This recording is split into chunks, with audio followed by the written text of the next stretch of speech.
아동 청소년 비만의 위험성 실은 제일 중요하죠. 핵심이죠, 핵심. 별표 중에 별표인데 가장 제일 핵심이 자, 왜 우리가 비만을 치료를 해야 되느냐, 그리고 왜 비만을 냅뒀을 때 위험하냐, 그리고 왜 치료를 해줘야, 왜 우리 전문가가 필요하냐, 그 부분에 대한 이제 어필이기도 하고요. 그러니까 부모님이 좀 주의 깊게 좀 들으셨으면 하는 부분입니다. 자, 어릴 때 찐 살은 다 키로 갈까요? 요즘은 찐 살은 그냥 찐 살로 가고 키도 작아요. 왜냐하면 아까 그 여자아이들의 경우는 그 성조숙 또는 빠른 사춘기와도 관련이 있을 거고, 남자아이들의 경우에도 이 내분비계의 교란이 상당히 심하거든요. 그 당시에는 진짜 부자병이었고 지금은 정말 잘못된 병이거든요. 그러니까 내가 이만큼 먹으면 되는 부분을 이만큼 먹거나, 아니면 요만큼 먹는데 뭐 하다못해 밥을 먹어야 되는데 뭐 설탕이 듬뿍 담긴 걸 먹는다거나, 이런 부분들로 인해서 내 몸은 이미 뭔가 잘못되고 있다라는 신호를 보내주는 거다. 그래서 이 그냥 뚱뚱한 게 키로 절대 연결되지 않고 오히려 성조숙증이라든지 소아 비만을 통해서 성인 비만이라든지, 그리고 저신장으로 빠질 수 있는 요 상황을 만들어줄 수 있으니까 이런 속설은 이거는 X입니다. 제가 이미 답을 얘기를 했는데 이 여학생을 가진 부모님이 성조숙증에 대해서 좀 관심을 많이 가지실 것 같아서 제가 설명을 좀 드리겠습니다. 일단 성조숙증은 정확하게 얘기하자면 여자의 경우는 만 8세, 남자아이들의 경우는 만 9세 이전에 성선 자극 호르몬이 분비되는 거거든요. 그러니까 성호르몬이라고 하는 그 에스트로겐 또는 테스토스테론이 아니고 그러니까 성 호르몬을 자극해 줄 수 있는 호르몬인, 어렵습니다, 황체 형성 호르몬 LH나 아니면 FSH 여포 자극 호르몬을 분비를 빨리 해버리는 경우에 성조숙증이라고 정확하게 얘기를 합니다.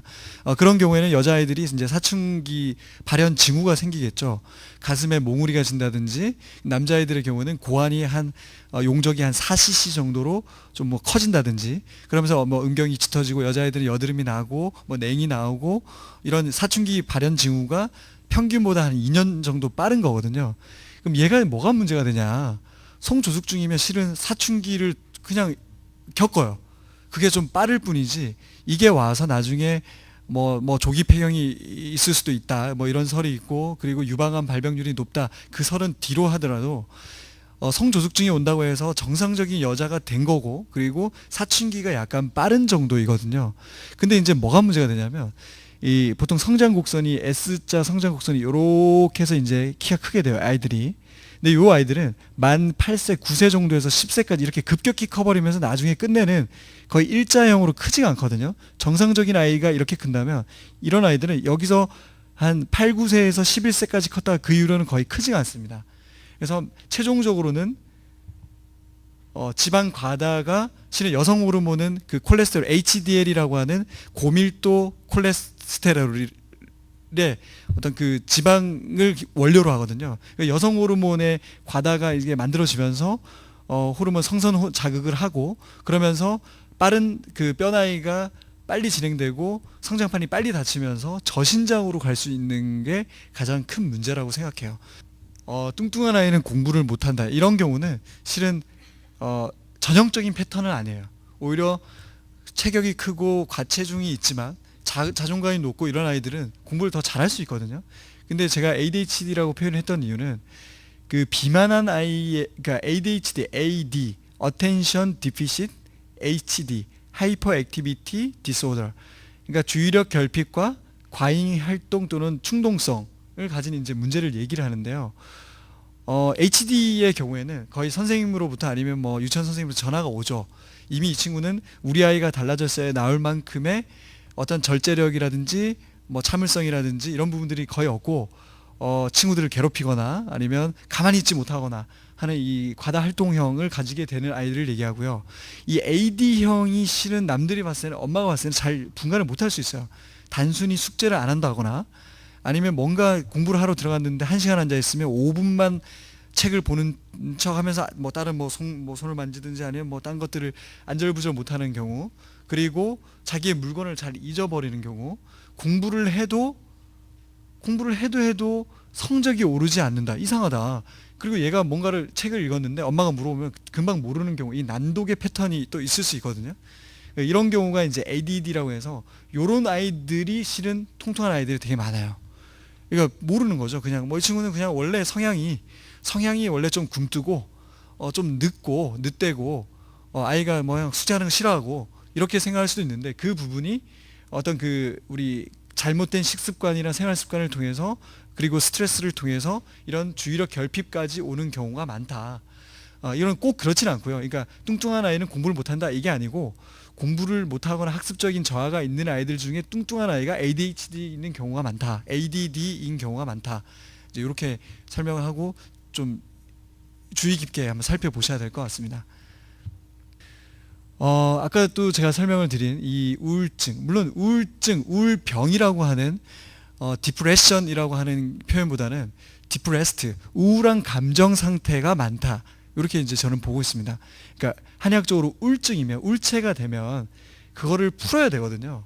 어떤 방법이든지 풀어야 되는데 그게 보상 체계로 표현이 돼요. 그러니까 그리고 아이들은 엄마 아빠의 그 거울이기 때문에 엄마 아빠가 하라는 대로 보통 하게 되죠. 그럼 자기가 뭐 이렇게 펼칠 수 있는 나쁜 행동을 할 수가 없기 때문에 주로 먹는 걸로 표현을 합니다. 먹는 걸로. 그래서 그리고 이제 아이들이 누구는 뚱뚱해, 요즘 애들 그냥 놀려버리죠. 고학년만 올려가도 뭐 넌 뚱뚱하니까 뭐야 라고 해버리고, 저학년인 경우도 왠지 자기가 뭔가 이렇게 정상군에서 좀 벗어나 있는 느낌. 그래서 동생들이라든지 그 언니 오빠에게 상당히 민감하게 구는 경우도 많아요. 그러니까 민감한 게 성격이 못 돼서 그런 게 아니고, 실질적으로 이 우울증을 풀어내는 방법 중에 먹는 것도 있을 거고, 내가 이 예민하게 반응하는 것도 있을 거고, 그냥 울어버리는 아이도 있을 거고, 말없이 그냥 저기 구석에서 그냥 진짜 우울증처럼 있는 경우도 있을 텐데, 그런 상황을 상당히 많이 보고요. 제가 상담을 해보면 눈물을 흘리는 게, 엄마를 보낸 다음에 눈물을 흘리는 경우가 많거든요. 물론 이건 진행돼서 온 거죠.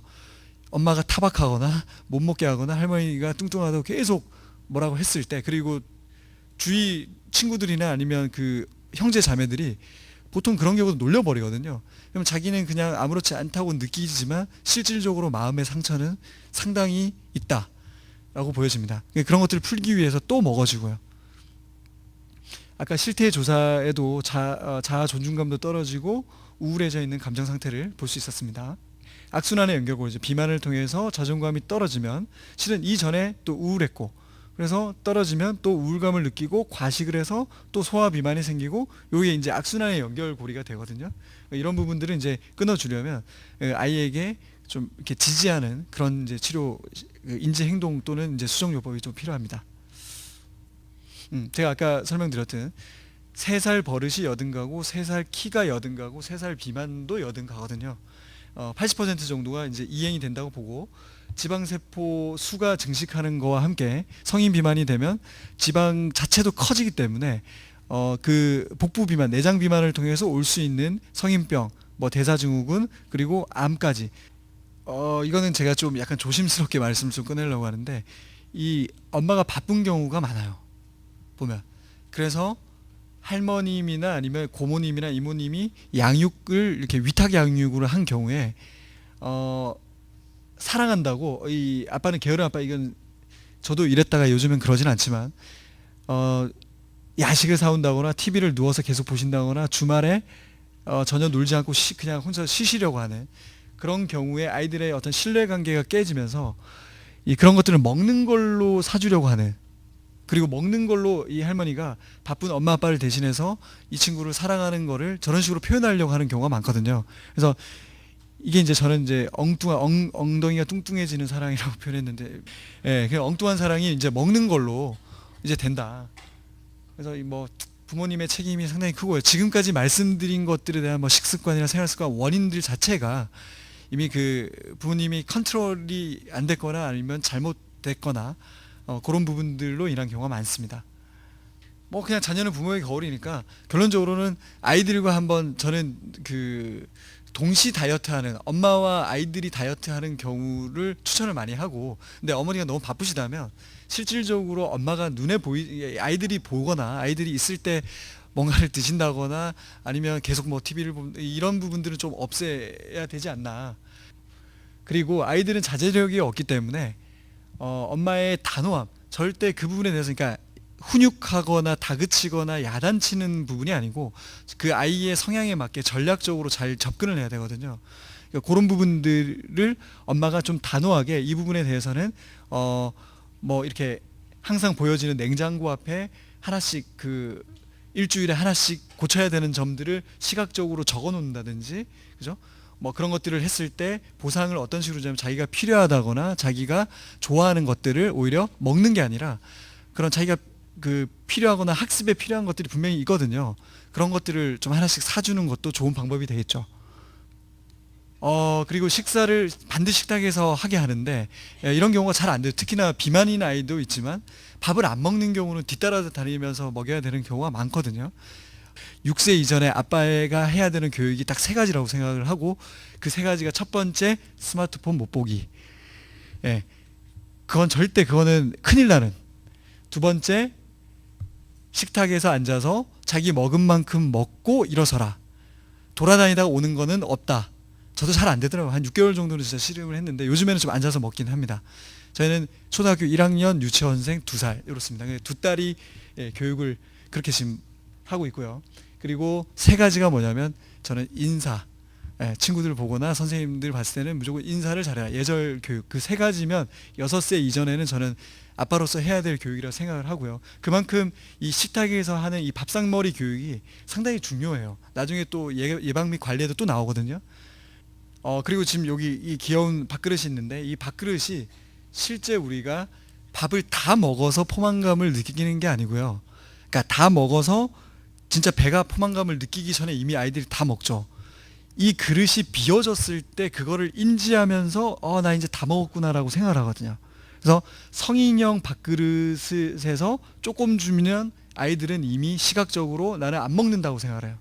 그럼 뭐냐면 작은 그릇에 좀 가득 채워서 천천히 꼭꼭 씹어 먹게 하면, 실은 뭐냐면 뇌에서 시상하부에서 이 렙틴이라고 하는 식욕 억제 호르몬이 발동을 합니다. 그게 20분 먹은 지 20분 이후에 이제 발동을 하는데, 그런 이 배부름을 느끼는 거는 위가 내가 많이 먹어서 가득 차서 그런 게 아니고 이미 내 생각이 다 먹었다라는 신호를 보내면 덜 먹는 거거든요.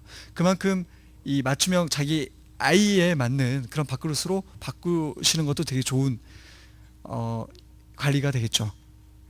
그리고 이건 제가 133이라고 해서 하도 할 게 없어서 그냥 숫자를 적어봤는데 별게 아니고요. 천천히 꼭꼭 씹어 먹는데 한 번 먹을 때 30번 씹어 먹고 한 끼를 먹을 때 30분을 먹어라 이거거든요.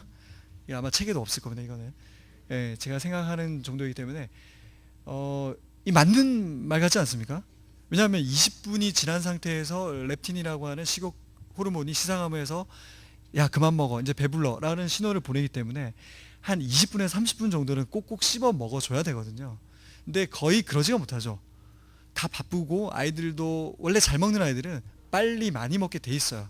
그리고 이미 위가 늘어나 있기 때문에 그 위에 용적을 맞추기 위해서는 항상 빨리 먹어야 돼요. 채워놓고 보는 거예요 일단은.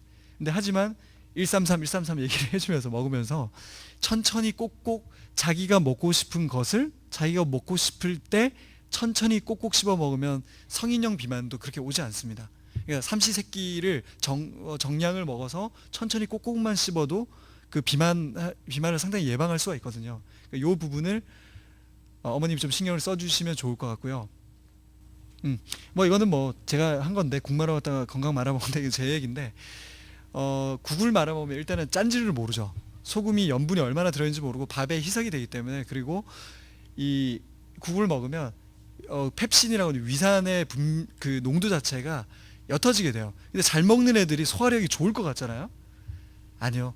기능성 위장장애라든지 역류성 식도염이라든지 과민성 대장, 위장의 기능들이 상당히 떨어져 있는 경우가 많거든요.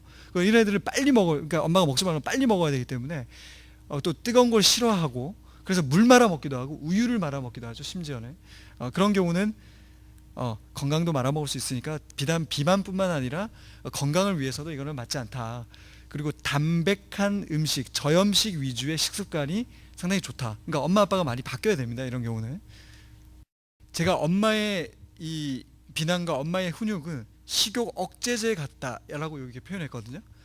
식욕 억제제는 우리 교감신경을 항진시켜서 내가 안 먹어도 기분 좋고 안 먹어도 막 내가 살 수 있고, 그리고 이 미주신경이라고 하는 이 소화기관을 관장하는 부교감신경을 업시켜 버려요. 그러니까 편안하게 소화 잘 되고 뭔가 편안하다는 느낌보다는 업시켜서 나를 민감하게 하고, 이걸 먹었을 때 먹고 난 이후에는 다시 돌아오는 이런 경우가 많거든요. 마찬가지죠.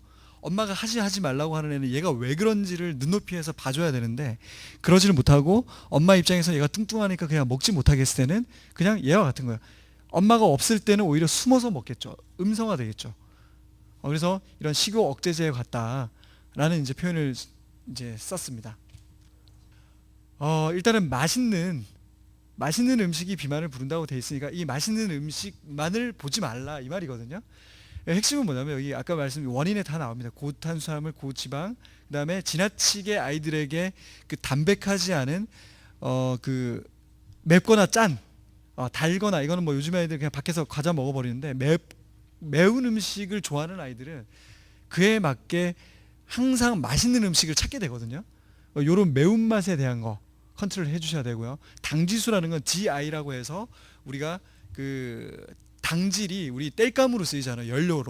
연료로 쓰이는데 GI가 높다라는 얘기는 우리가 그렇게 보시면 돼요. 종이와 연탄, 종이는 들어가자마자 불이 확 타버리면서 금방 없어지는 반면에 연탄은 천천히 불이 붙고 나중에 식기까지 하죠. GI가 높은 음식은 당뇨병을 일으킨다라고 보거든요. 근데 주로 우리가 아이들이 섭취하고 있는 과자라든지 빵이라든지 아이스크림이라든지 하는 것들은 전부 다 GI가 높습니다. 그럼 어떤 상황이 생기냐면요. GI가 그 음식을 먹었잖아요. 그러면 당을 분해하는 것들이 뭐냐면 글루코즈를 분해하는 호르몬이 인슐린이잖아요. 근데 그 인슐린이 들어가서 당을 다 분해해가지고 저장을 하고 합성을 하고, 그리고 지방이 분해되지 못하도록까지 해서 비상식량을 만들어 놓는데, 얘들이 왔다리 갔다리 해버리면 인슐린이 계속 많이 나와야 되잖아요. 당이 확 나왔다가 확 없어졌다가, 그러면 인슐린 저항성이라는 문제를 나타나게 돼요. 그래서 인슐린이 실은 없는 게 당뇨병이잖아요. 당뇨병의 소아당뇨도 요즘에 늘어나고 있는 추세인데, 이 당뇨병까지도 진행될 수 있는 그런 상황까지 벌어지거든요. 그래서 이 당지수가 높은, 그렇다고 뭐 당지수가 얼마냐라고는 볼 수는 없지만 최대한 가공돼 있고 정제돼 있는 당, 그리고 정제돼 있는 거친 음식이 아닌 것들은 거의 GI 지수가 요즘 그 음식은 다 높다고 보시면 돼요. 그리고 편식, 이렇게 먹는 아이들은 거의 또 편식을 하거든요. 편식 중에서 야채만 편식하면 너무 좋겠는데 파프리카, 브로콜리, 뭐 또 특히 푸른 냄새 나는 깻잎이라든지 이런 거는 고기 먹을 때 상추 조금 말고는 거의 먹지 않는 아이들도 많습니다. 그래서 이런 편식도 어렸을 때부터 이 프랑스의 미각 교육이라고 해서 뭐 그 전통 음식들을 하나씩 맛보고 그걸 맞추게 하는 그런 교육에 저는 주목을 하고 있는데, 실제로 이 편식하는 아이들은 우리 그 된장 맛만 보다든지 아니면 그 마늘 양념 맛만 보다든지 이런 식의 어떤 자연 음식을 계속 교육을 좀 시켜줘야 돼요. 뭐 스트레스에 의해서 아까 이렇게 맛있는 음식을 계속 먹게 된다 이 말이고요. 그러니까 이런 걸 하지 말아야 된다 이거죠. 예방을 하려면. 그리고 여기서 이제 아주 중요한 상황이 벌어지는데, 정시에 규칙적으로, 배가 안 고파도 규칙적으로 하는 게 아니고요. 제가 말씀드리고자 하는 부분은 이 아이들이 아침을 안 먹는 아이들이 많거든요. 아침을 안 먹고 바빠서, 또는 뭐 자기 원래 습관이 그래서 아침을 안 먹는 경우에 그 전날 저녁에 뭐 야식을 했든 안 했든 저녁으로부터 아침을 건너뛰고 점심 12시라면 최소한 14시간 이상이 공복 상태가 되게 됩니다. 이 공복 상태, 거의 단식 상태죠, 그죠? 단식 상태가 되게 되면 내 몸에서 이걸 우리 그 축적되어 있는 열량들을 쓰려고 하는 게 아니라 얘들을 저장을 하려 하겠죠. 뭔가 먹는데 얘를 이상해, 이 주인님이 24시간 중에 14시간을 안 먹더란 얘기죠. 반나절을 안 먹더란 얘기죠.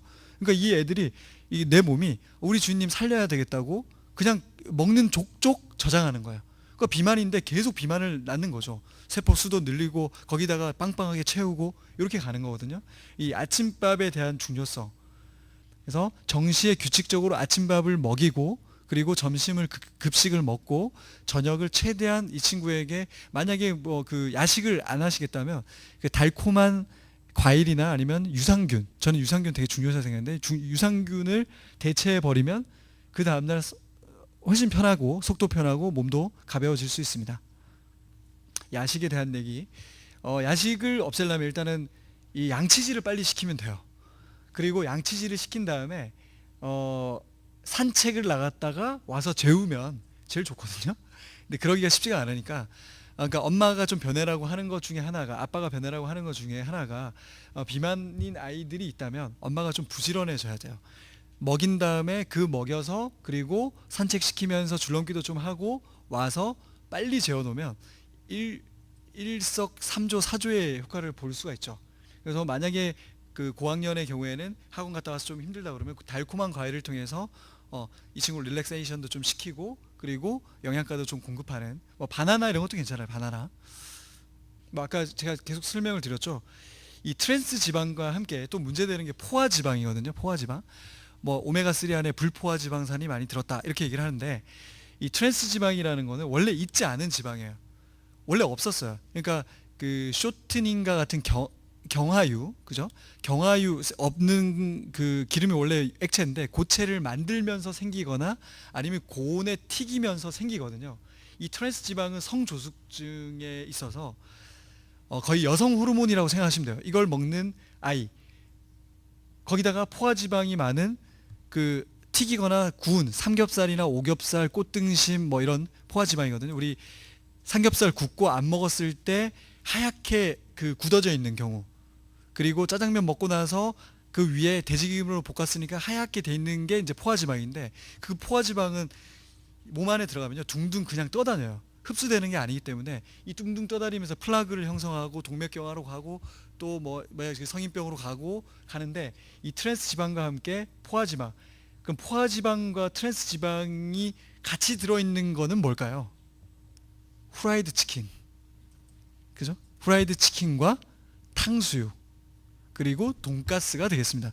그 세 가지가 아주 우리 그 아이들에게 있어서 호르몬을 교란할 수 있는, 성장 호르몬도 그렇고 이런 그 식욕 중추 호르몬도 그렇고 교란시킬 수 있는 여성 호르몬도 그렇고 이 문제가 되거든요. 그래서 이런 트랜스 지방은 여기 다 튀기고 유탕 처리 제품이 많으니까, 뭐 구운 거는 구운 감자 뭐 이런 거 있긴 하지만 그건 문제가 아니고, 이런 것들을 줄여줘야 돼요. 그러니까 저는 제가 그냥 요거 해가지고 요거 먹지 마세요 그러면 감동도 없고 그냥 뭐 했던 말 또 하네 이러실까봐 원리적인 이야기를 좀 많이 하려고 했었거든요.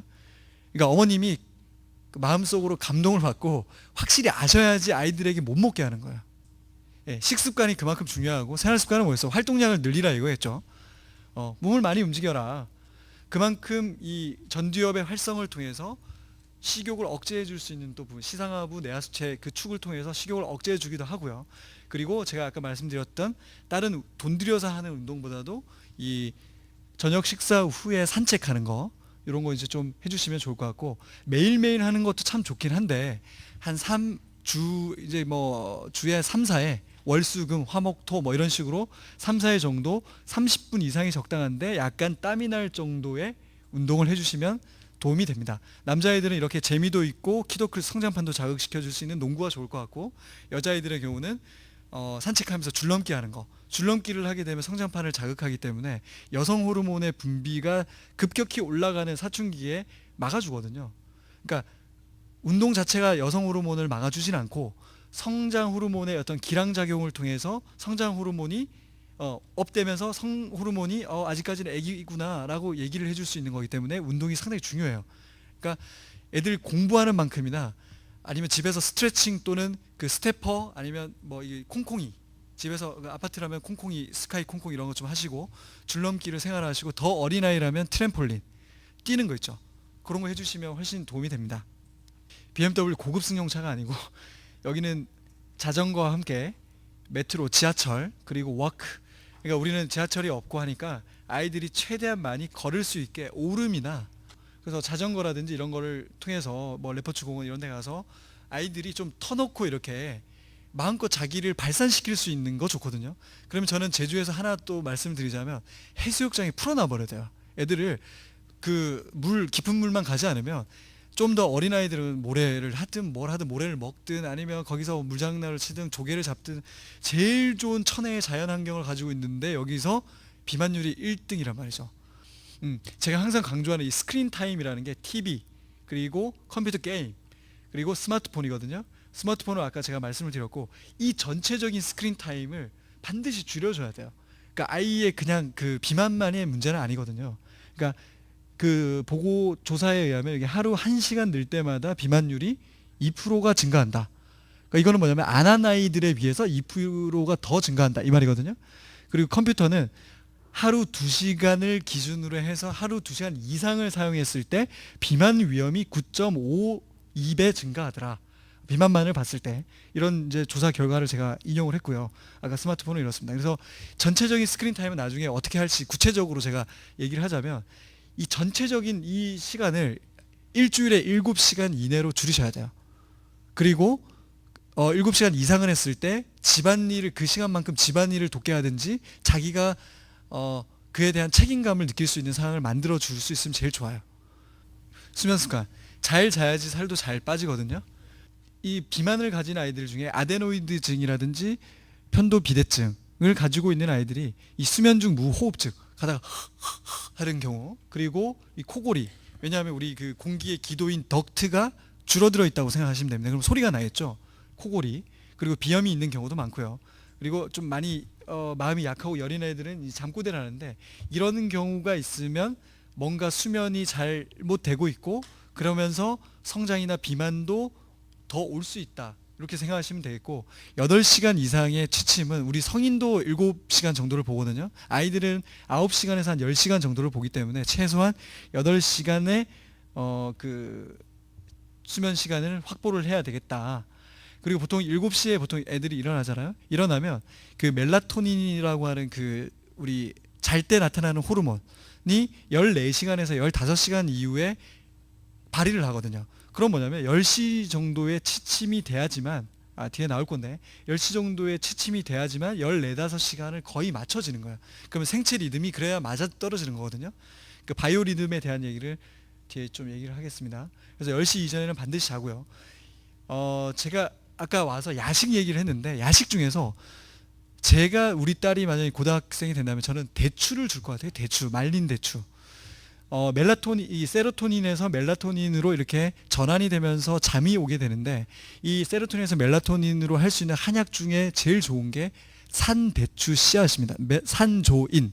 대추는 그냥 우리 밭에서 나는 거지만 산에 있는 대추의 씨앗을 가지고 수면을 유도한다고 보고 있고 실제 그걸 쓰거든요. 그럼 뭐냐면 아이들이 와가지고 한 10시 정도에 좀 뭔가를 좀 부족하고 한다면 대추 말린 거나 아니면 백자인이라고 하는데 잣을 가지고 좀 견과류를 통해서 유산균에 섞어서 주는 것도 상당히 좋을 것 같아요. 먹을 수만 있다면. 그런 부분이 이제 멜라토닌을 활성화시켜 주는 거고 자 그렇게 되면서 이 멜라토닌과 함께 성장 호르몬도 같이 이렇게 10시에서 2시까지의 피크 중에서 10시에 취침을 해야지 11시부터 1시 사이에 최고치에 오르거든요. 그러니까 숙면을 취하지 못하면 잠만 잔다고 해서 되는 건 아니고 숙면을 취할 수 있게끔 조건을 만들어줘야 된다. 그렇게 이제 수면 습관을 들여주시면 좋습니다. 아까 그 얘기 드렸었죠. 수면에 대한 수면을 취하지 못했을 때 수면 시간이 짧아지면 아까 초등학생들의 비만율이 늘어나잖아요. 그건 뭐냐면 렙틴이라고 하는 식욕 억제 호르몬의 역치값이 떨어지기 때문에 그렇습니다.